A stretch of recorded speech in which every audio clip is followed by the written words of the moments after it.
ಹೇ ಸ್ನೇಹಿತರೆ, ಇವತ್ತು ನಾವು ಈ ವಿಡಿಯೋನಲ್ಲಿ ಕ್ಯಾಟ್ ಪರೀಕ್ಷೆ ಏನು ಮತ್ತು ಏಕೆ ಮಾಡಬೇಕು ಎನ್ನುವ ಬಗ್ಗೆ ಈ ವಿಡಿಯೋನಲ್ಲಿ ಸಂಪೂರ್ಣವಾದ ಮಾಹಿತಿಯನ್ನು ತಿಳಿದುಕೊಳ್ಳಲಿಕ್ಕೆ ಹೋಗ್ತಿದ್ದೇವೆ.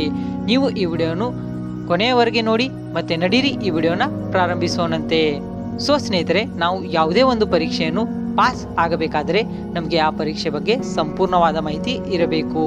ಸೊ ಈಗ ನಾವು ಕ್ಯಾಟ್ ಪರೀಕ್ಷೆಯ ಫುಲ್ ಫಾರ್ಮ್ ಅನ್ನು ನೋಡೋಣ. ಕಾಮನ್ ಅಡ್ಮಿಷನ್ ಟೆಸ್ಟ್, ಇದು ಕ್ಯಾಟ್ ಪರೀಕ್ಷೆಯ ಫುಲ್ ಫಾರ್ಮ್ ಆಗಿರುತ್ತದೆ. ಈ ಪರೀಕ್ಷೆಯನ್ನು ಇಂಡಿಯನ್ ಇನ್ಸ್ಟಿಟ್ಯೂಟ್ ಆಫ್ ಮ್ಯಾನೇಜ್ಮೆಂಟ್ ಅವರು ನಡೆಸುತ್ತಾರೆ. ಯಾವ ವಿದ್ಯಾರ್ಥಿ MBA ಕೋರ್ಸ್ ಅನ್ನು ಪಡೆಯಲು ಆಸಕ್ತನಾಗಿದ್ದಾನೋ ಅವನಿಗೆ ಈ ಪರೀಕ್ಷೆ ಅತ್ಯಂತ ಮಹತ್ವದಾಗಿದೆ. ಏಕೆಂದರೆ ಒಬ್ಬ ವಿದ್ಯಾರ್ಥಿ ಒಳ್ಳೆಯ ಕಾಲೇಜಿನಿಂದ ತನ್ನ MBA ಕೋರ್ಸ್ ಅನ್ನು ಪೂರ್ಣಗೊಳಿಸಿದರೆ ಅಥವಾ ಅವನಿಗೆ ಒಳ್ಳೆಯ ಕಂಪನಿಯಲ್ಲಿ ಜಾಬ್ ಸಿಗಬೇಕಾದರೆ ಈ ಒಂದು ಕ್ಯಾಟ್ ಎಂಟ್ರೆನ್ಸ್ ಎಕ್ಸಾಮ್ ಅವನಿಗೆ ಅತ್ಯಂತ ಪ್ರಾಮುಖ್ಯತೆ ಅಥವಾ ಮಹತ್ವದಾಗಿರುತ್ತದೆ. ಕ್ಯಾಟ್ ಪರೀಕ್ಷೆ ಇದು ಕಂಪ್ಯೂಟರ್ ಆಧಾರಿತ ಅಥವಾ ಆನ್ಲೈನ್ ಪರೀಕ್ಷೆಯಾಗಿರುತ್ತದೆ. ಇದರಲ್ಲಿ ಲಕ್ಷಾಂತರ ವಿದ್ಯಾರ್ಥಿಗಳು ಭಾಗವಹಿಸುತ್ತಾರೆ. ಹೀಗಾಗಿ ಇದೊಂದು ಸ್ಪರ್ಧಾತ್ಮಕ ಪರೀಕ್ಷೆಯಾಗಿರುತ್ತದೆ ಎಂದು ಎನ್ನಬಹುದು. ಸೊ ಸ್ನೇಹಿತರೆ, ಇದೆಲ್ಲವೂ ಸಹ ಸ್ವಲ್ಪ ಕ್ಯಾಟ್ ಪರೀಕ್ಷೆಯ ಹಿನ್ನೆಲೆ ಆಗಿರುತ್ತದೆ. ಈಗ ನಾವು ಕ್ಯಾಟ್ ಪರೀಕ್ಷೆಯ ಅರ್ಹತೆ ಬಗ್ಗೆ ನೋಡೋಣ. ಯಾವುದೇ ವಿದ್ಯಾರ್ಥಿ ಕ್ಯಾಟ್ ಪರೀಕ್ಷೆಯನ್ನು ಕೊಡುವಾಗ ಅವನ ವಯಸ್ಸು ಕನಿಷ್ಠ 20 ವರ್ಷ ಆಗಿರಬೇಕು. ಆದರೆ ಇದಕ್ಕೆ ಯಾವುದೇ ಗರಿಷ್ಠ ವಯಸ್ಸಿನ ಮಿತಿ ಇರುವುದಿಲ್ಲ.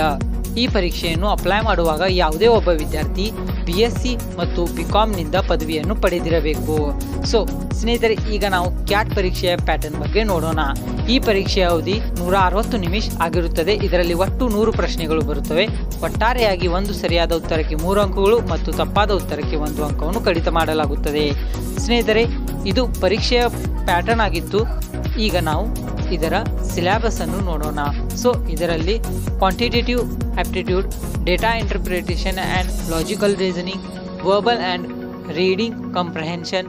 ನೀವು ಕ್ಯಾಟ್ ಪರೀಕ್ಷೆಯನ್ನು ಕ್ಲಿಯರ್ ಮಾಡಬೇಕಾದರೆ ಈ 3 ವಿಷಯವನ್ನು ಖಂಡಿತವಾಗಿಯೂ ಓದಲೇಬೇಕಾಗುತ್ತೆ. ಈ ಪರೀಕ್ಷೆಯನ್ನು ಕಟ್ಟುವಾಗ ಸರ್ಕಾರ ಇದಕ್ಕೆ ಕೆಲವು ಫೀಸ್ಗಳನ್ನು ಅಪ್ಲೈ ಮಾಡುತ್ತದೆ. ಸಾಧಾರಣವಾಗಿ ಹೇಳಬೇಕಾದರೆ ಜನರಲ್ ಮತ್ತು OBC ವಿದ್ಯಾರ್ಥಿಗಳಿಗೆ 1800 ಮತ್ತು SC/ST ವಿದ್ಯಾರ್ಥಿಗಳಿಗೆ 900 ಫೀಸ್ ಆಗಿರುತ್ತದೆ. ನೀವು ಈ ಪರೀಕ್ಷೆಯ ತಯಾರಿ ಮಾಡುವಾಗ ಕೆಲವು ಇಂಗ್ಲಿಷ್ ಮತ್ತು ಕರೆಂಟ್ ಅಫೇರ್ಸು ಕೂಡ ಸ್ಟಡಿ ಮಾಡಬೇಕಾಗುತ್ತದೆ. ಸೊ ಸ್ನೇಹಿತರೆ, ಈ ವಿಡಿಯೋನಿಂದ ನಿಮಗೆ ಕ್ಯಾಟ್ ಪರೀಕ್ಷೆ ಬಗ್ಗೆ ಸಂಪೂರ್ಣವಾದ ಮಾಹಿತಿ ದೊರಕಿದೆ ಎಂದು ನಾನು ಭಾವಿಸುತ್ತೇನೆ. ನಿಮಗೆ ಕರಿಯರ್ ರಿಲೇಟೆಡ್ ವಿಡಿಯೋ ಬೇಕಾದರೆ ನೀವು ನಮ್ಮ ಚಾನಲನ್ನು ಸಬ್ಸ್ಕ್ರೈಬ್ ಮಾಡಬಹುದು. ಮತ್ತು ನಿಮಗೆ ಯಾವುದೇ ಒಂದು ತರಹದ ಕ್ವಶನ್ ಇದ್ದರೆ ನೀವು ಕಾಮೆಂಟ್ನಲ್ಲಿ ಖಂಡಿತವಾಗಿಯೂ ಕೇಳಿ ಮತ್ತು ಈ ವಿಡಿಯೋನು ಶೇರ್ ಮಾಡಿ. ಮತ್ತು ಇವತ್ತಿನ ವಿಡಿಯೋದಲ್ಲಿ ಅಷ್ಟೇ, ಸಿಗೋಣ ಮುಂದಿನ ವಿಡಿಯೋದಲ್ಲಿ. ಬಾಯ್, ಟೇಕ್ ಕೇರ್.